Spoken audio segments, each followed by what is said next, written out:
What is up, Disney nerds? So I am a bit sick right now. I've been sick for a few days, but I'm starting to get better a little bit. So that's why I haven't really been posting much since at least the Ant-Man video. But we have a few news, and you know, I feel like I haven't been doing news consistently. So I'm thinking that I might do one at least every week or every 2 weeks. And maybe on Saturdays. So starting today, which will be Saturday, this is filmed on Friday night, but it will start coming on roughly every Saturday. I'm gonna do some type of news, whether it's Disney, Marvel, DC, movie, you know, it's going to be good. So we got quite a bit, and I figured let's jump right into it. Before we get started, guys, please subscribe. We have made it to 200 subscribers, so thank you so much for that. We're going a long way, guys. Thank you. And make sure you ring the bell for future videos like this one. Thanks.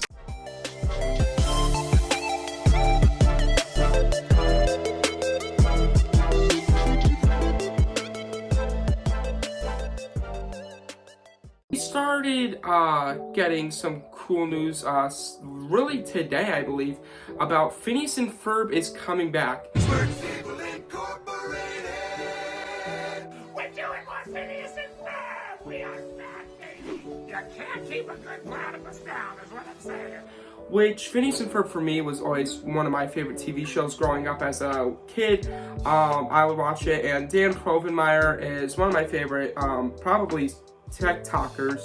I just really like him as a creator and artist, and he is going to be writing these 2 seasons. There are 2 seasons, and there are going to be 20 episodes each in each season, which I think is awesome. Now, I don't know if the original cast is coming back, but I don't see why they wouldn't.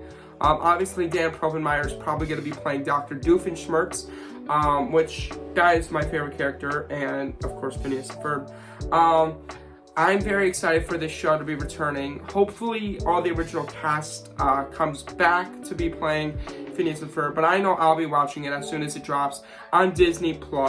I am totally excited for this, and I can't believe they brought it back, and it's gonna be amazing. Moving over to Disney news, we got some news. Tron, of course, has been a living nightmare because it was supposed to open in 2019, I believe.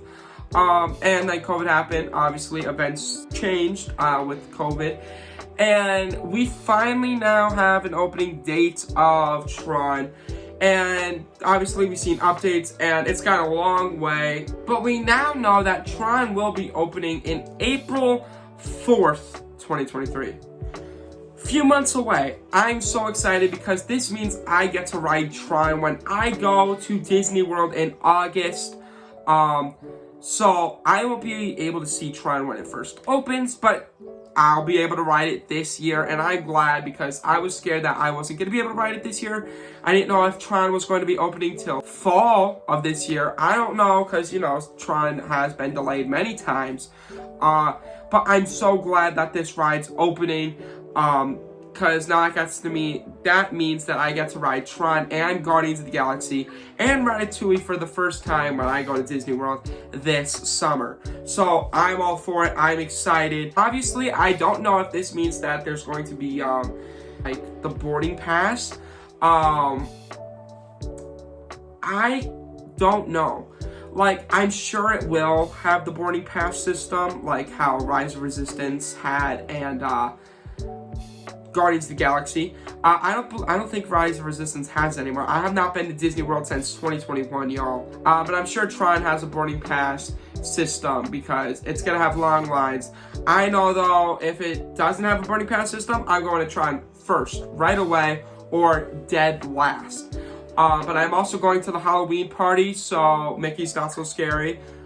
So I'm sure I'll get on Tron then too, depending if it has a boarding pass or not. But this was my most anticipated ride, before Guardians or anything. Like, this was on top. I'm so excited. This ride is only available in Shanghai Disney World. And so this means that this is the duplicate of that, and there's only 2 of these roller coasters in the world. This definitely makes Tomorrowland way up here in ranks of Magic Kingdom lands. So it's going to be an awesome time, and I can't wait. And the next Disney news we have over there in Disneyland. Now, I've never been to Disneyland. I've only ever been to Disney World. And I plan on going to Aulani in Hawaii. So that's going to be interesting too. But I've only been to Disney World and a few Disney cruises. Now, in Disneyland, there is a restaurant dedicated to New Orleans. And they are planning on making it Tiana's Palace, which, if you know me personally, I always wanted to be a Disney Imagineer, and I always really wanted to make a Tiana's Palace restaurant in a Disney park because I figured that it would be amazing, that would be awesome. I have a bunch of sketches laid out for that where I would have like Louis and the band kind of playing and stuff, like a Louis animatronic, have some vines and stuff. That was always my dream, and obviously, they're doing it. Now, does that mean my dream is kind of crushed? Yeah, they kind of are taking it over. Which I'm glad that they are, because that at least I can see my dream come true. It wasn't made from me personally, but it was made from Disney themselves. And you know, obviously I have that Disney mindset. They do too, because they are the Disney company and they thought of that first, which it's good. Obviously I'll come up with more ideas for the future, like my Wall-E roller coaster that I really want to make. But I'm all for this restaurant, and I can only hope that they bring it to Disney World. Hint, hint, take out the golden horseshoe, or the diamond horseshoe, because who eats there? No one. No one eats there. And I believe that's in Liberty Square. I think so. And if it is in Liberty Square, there you go. Put in Tiana's Bayou. Not Tiana's Bayou. Put in Tiana's Palace. Or you know what? Put Tiana's Palace next to Splash Mountain and Tiana's Bayou. Because, boom, you got Splash Mountain, Tiana's Bayou. And then you go right outside, there's Tiana's Palace. You got a restaurant. That would be pretty sick. And Frontierland, quite frankly, needs a restaurant for a table service, because they only got quick services. That's gonna be my idea. Boom. Disney, if you're watching this, make it happen. Make it happen. Because that's what I really want. That's the dream. Do it, Disney. It's gonna be great. Make Tiana's Palace happen. Starting off next with another TV show for MCU-wise, Agatha, Coven of Darkness, I believe it's called. It is reported that the director for WandaVision and the director for Wednesday are going to be doing a few episodes for Agatha, Coven of Darkness, which I really like WandaVision. It is my favorite MCU show, following up with Loki. Those two are my favorites, and I'm all for WandaVision going to be kind of the lead of this and kind of this continuing. Now, I wasn't really looking forward to this show, but with these reports I kind of am, because Wednesday I don't mind. I think it's a little bit overhyped, but I didn't mind it. I kind of liked it. So with that being said, I think it's going to be fun. It seems like it's going to be more of a dark comedy, which I'm all for that. And when WandaVision was out, I was all for it, because I was excited. I thought that we were going to be seeing Mephisto. I thought that we were going to be getting some more, I was all for that mystery. And what I really like is some of the original castings for WandaVision are going to be in this show. So that kind of leads me to believe that this is going to be taking place in Westview, or whatever that town is called now. That's what I'm thinking, and I'm very interested to see where this is going to continue and kind of lead towards. Maybe Mephisto will be in this. Who knows? I'm very excited for this show for sure. Now, more than what I wasn't excited for it because I didn't really care for Agatha as a character. I was like, alright, it's cool and all, but I want to see more of Wanda and Vision, so I'm kind of glad. Maybe we're gonna get a Wanda cameo in this. Who knows? I don't know when this show is going to be released, but I'm honestly excited for it more now than what I was. So yeah, that's some pretty interesting stuff. So when I reacted to the Ant-Man and the Wasp Quantumania trailer, I saw MODOK, and of course, everyone's seen MODOK. Everyone, you know, the Mr. Electric dude, this guy, everyone was kind of confused. Like, they were saying, like, oh, who is this MODOK? Why was he there? Where is he from? Personally, again, I think this is goofy, but I'm all for it because I love how goofy it is. I'm a big fan of MODOK. Here's my Marvel legend. I love MODOK as a character. I love the Hulu show. As a fan of MODOK, I think this is a perfect look for him. More than when he wears the helmet. And I know fans are obviously just complaining left and right, but I'm all for MODOK. I love this. And now we know why he's there and where, well, we don't know why he's there, but we know where he came from. So MODOK is going to be Corey Stoll, which, if you don't know who that is the guy who played Yellow Jacket in the first Ant-Man movie, which makes sense because if you've seen Ant-Man, he kind of like went into the quantum realm, and we never really saw after that where he went. But on his way there, he kind of like was shrinking like left and right and like in a disfigurement kind of way.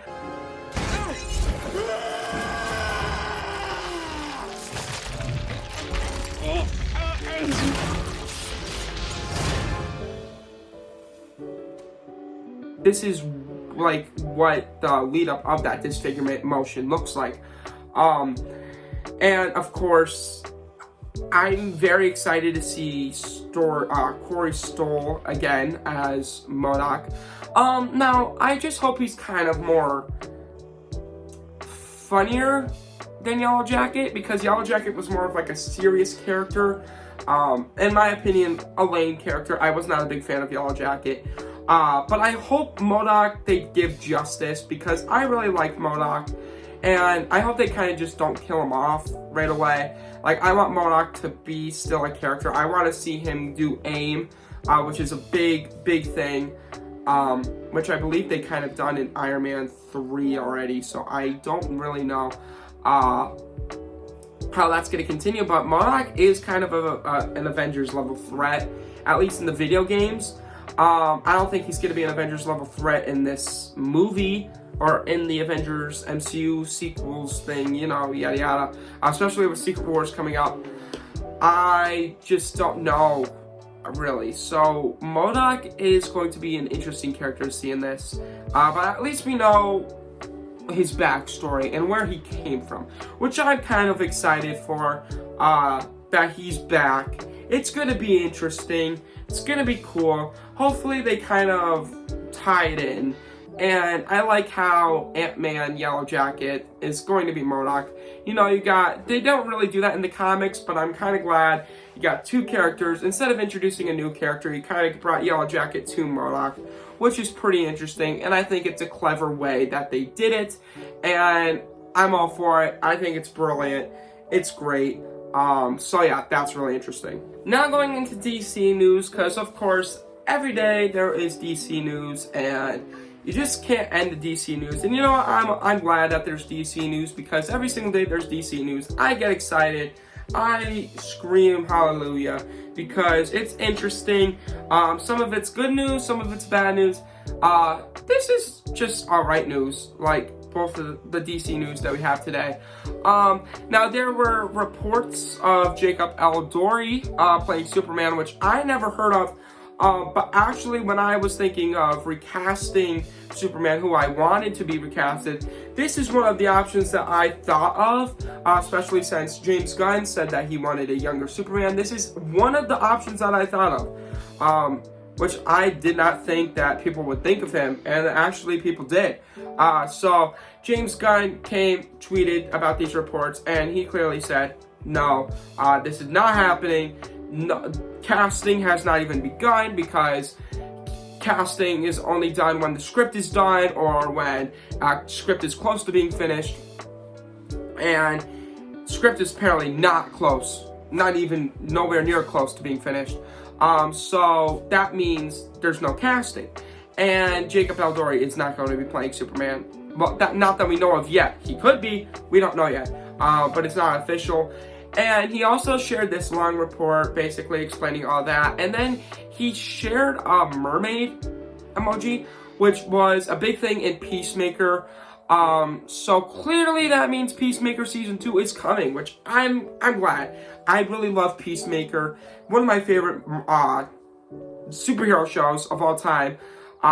It's great. I love John Cena in this. I think John Cena is, personally, in my opinion, a better actor than The Rock. And that's just my personal opinion. I think The Rock is great, like, for Jumanji and stuff. As Black Adam, I didn't really like him as Black Adam that much. But I do like John Cena as Peacemaker. I think he's great as Peacemaker. I love him in the way that he does Peacemaker. So yeah, that's amazing, and I'm glad that Season 2 of Peacemaker is going good. The only problem that I have with this, it's just like, this means that DC, the DCEU is not going to be rebooted completely. Because if you're going to reboot it completely, this means that Peacemaker was not going to be continuing. And that's a bummer, but also it comes with its strengths. You got rid of Henry Cavill as Superman, which was probably one of the worst mistakes people have ever made. And when they did that, that's when everyone was like, alright, they mean business. But when you do this, it kind of means you don't mean business. So, I don't really know how to say that. I'm fine with Peacemaker being fine, being good, or Season 2, whatever.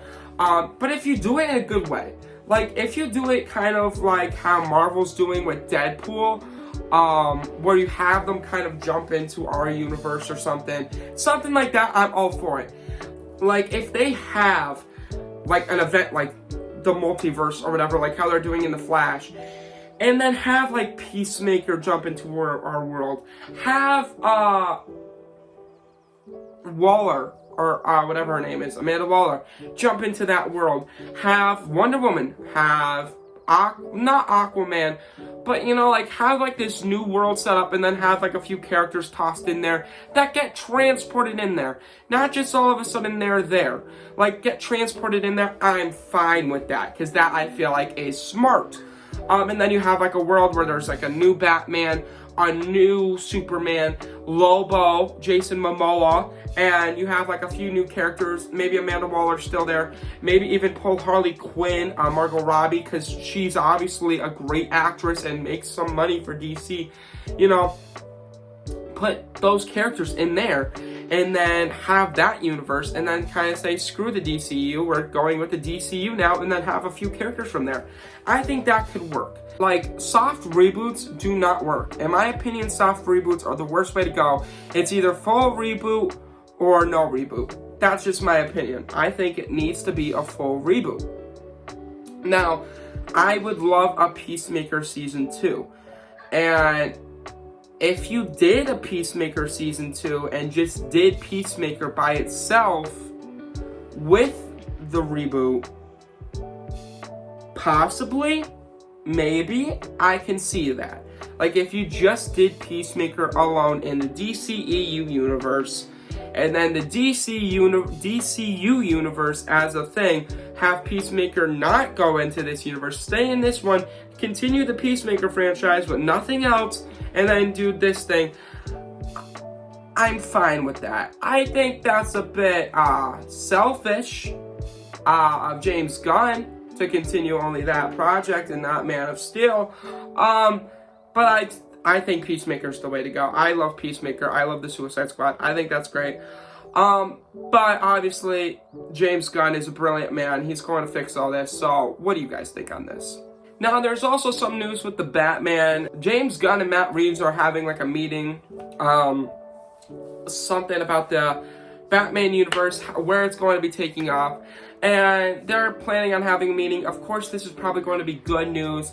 I don't see it being anything bad, but Matt Reeves is planning on making the script to Batman 2, and that's going well, he said. He said that he's hard at work with this. But anyways, he said, Matt Reeves, that he is also making the Penguin TV show, which I'm excited for. And apparently those events in the TV show are going to be leading into the Batman 2, which is going to be interesting. So that means the Penguin TV show is going to be coming out before the Batman 2. And we really haven't heard any news on the Penguin TV show. Now, obviously, they have the cast. Well, they know who's going to be playing the Penguin. But I don't know when this season, or when this show is going to be filmed, if they have the script, when this show is going to be released. We don't know. They probably already have a script because they said, obviously, it's going to lead into the events of the Batman 2. But do we know when this show will be released? We do not. But all we could say is this show is coming out before the Batman 2. Alright, so that is all the Disney news I currently have. Today is Friday. You're going to be seeing this on Saturday, which means the Seattle Seahawks are playing the San Francisco 49ers. And I'm a Seahawks fan, so go Seahawks. I don't know if it's going to end well for us, but you know what? We made it to the playoffs, and I am happy about that. But go Seahawks. If you guys made it this far, please make sure to like, subscribe, share, ring the bell for notifications. Comment down below if you're excited for any of these future projects. Are you excited for Tron? Are you excited for Tianas Palace? Let me know. With that being said, Disney out. Peace.